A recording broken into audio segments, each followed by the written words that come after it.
My name is Judy Johnson.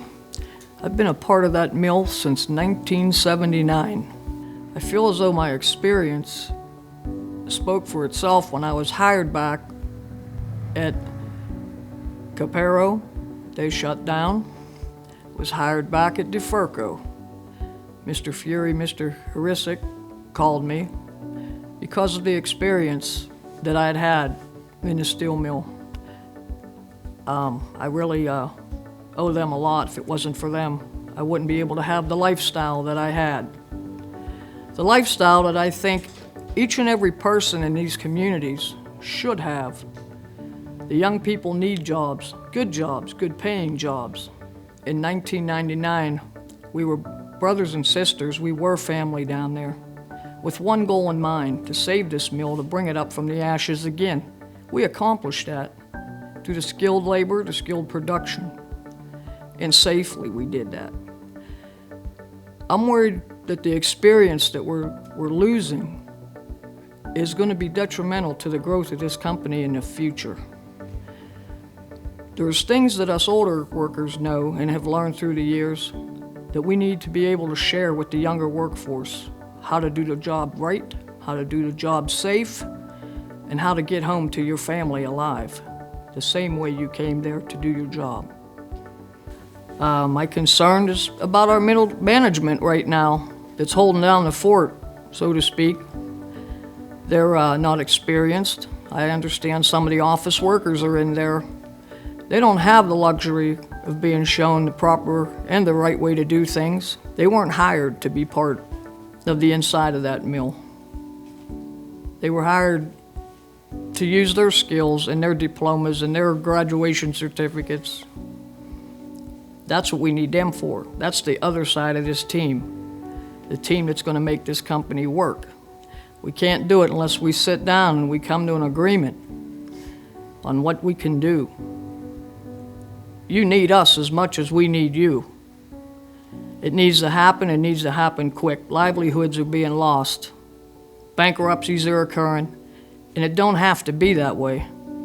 Hello, my name's Ray Chasen. I've been with this company for 21 years, going on 22 years. I started when it was DeFurco. We were there for startup. I personally was there when the first coil went down the pickle line. With the price of steel over $1,000 a ton just for black band, they're paying scab workers an exuberant amount of money. They are paying their management people extra money to do our jobs for 12 hours a day. So this cannot be over money. This has to be over their inflated ego.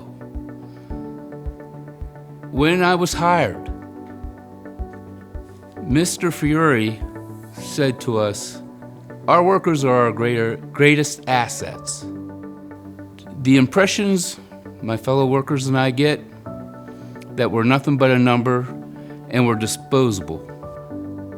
I wish this could get resolved, and I know it will never go back to the way it was. But both sides have to look at each other, and at the end of the day, we have to respect each other. Hello, my name is Wayne Green, and I have over 27 years experience working in the steel mill business, 22 years working for NLMK. But my concern is with the community of Furl, being that one of the largest employers is in the city of Furl. This issue we have cannot continue because the city of Furl won't be able to survive. When these things happen, the strikes and these delays and downtime, that destroys the community. We have to get this right, not just for the financial part of it, and I understand the business is a financial thing, but we have to get this straight and get this right because the future of this and of the people that's living in this community, whether it's West Middlesex, Sharpsville, Grove City, even Ohio, is going to be impact of this. When Sharon Steel went down, that devastated this entire Mercer, somewhat Ohio community. Steel mills are a lost art now. We have something great here on both sides, company, workers. We have something really great, something we can always say, this is American made, this is American strong.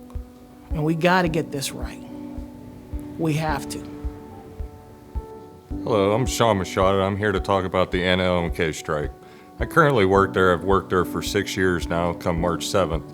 Work in the pickle line, which we pickle the steel coils to go out to our customers. Now I'm here to talk about the health insurance that they're trying to shove down our throats. Me, myself, the insurance doesn't work for me and my family. I need that insurance that I chose when I first started for my family. It works the best for my family. This insurance they're proposing us does not.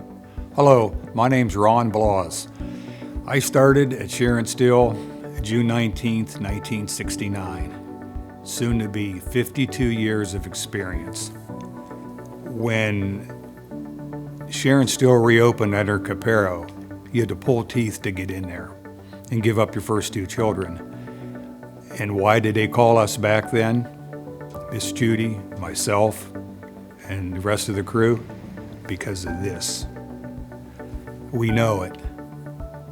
And we've shared our knowledge with the new employees and try to teach them this is how you do it. Work ethic, safety. Safety, to me, is a very big concern. You have these salary people coming in there, and they don't know up from down. They don't know good from bad.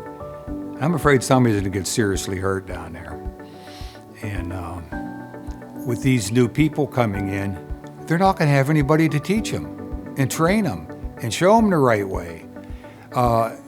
Understand, 52 years of experience, and you just can't flush that down the drain. We're relied upon to teach these new employees, and they're not going to have it. And you can't get this overnight. It's impossible to get it overnight. The longer this strike goes on, the more people are going to drop off, get other jobs like they already have. And who is going to be there to replace that knowledge? There's not going to be hardly anybody.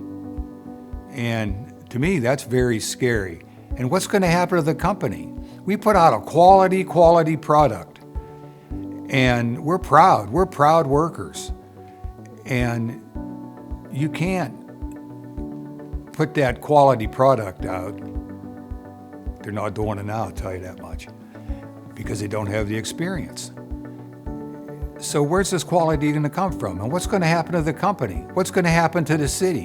What's going to happen to this whole surroundings? Is it going to turn into another Rust Belt because negotiations aren't going well?